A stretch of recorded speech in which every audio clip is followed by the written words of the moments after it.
2 बेर 3 बेर। फेन से बर्तन धोनी, कपड़ा फीचनी, घर लिपनी, नहैनी, एकरा के नहैनी, काम ना हो। एगो खाना खियावे के खाली कह देनी तो अब कहती है माई खियाओ। एगो रोटी बनावे के कह देम तो कही क्या कि आटा सान के देवे तब न रोटियाँ बनाए।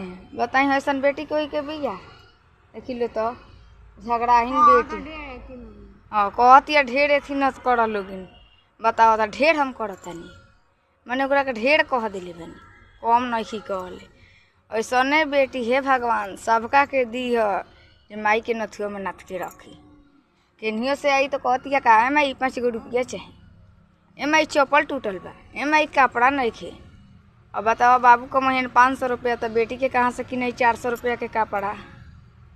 आई एगो इहे थोड़े बाड़ी 4 जना बालो, 4 जना के किनाई इनको किनाई। अगर वीडियो अच्छा लागल तो भैया लो लाइक शेयर सपोर्ट कमेंट फॉलो जरूर करें लोग।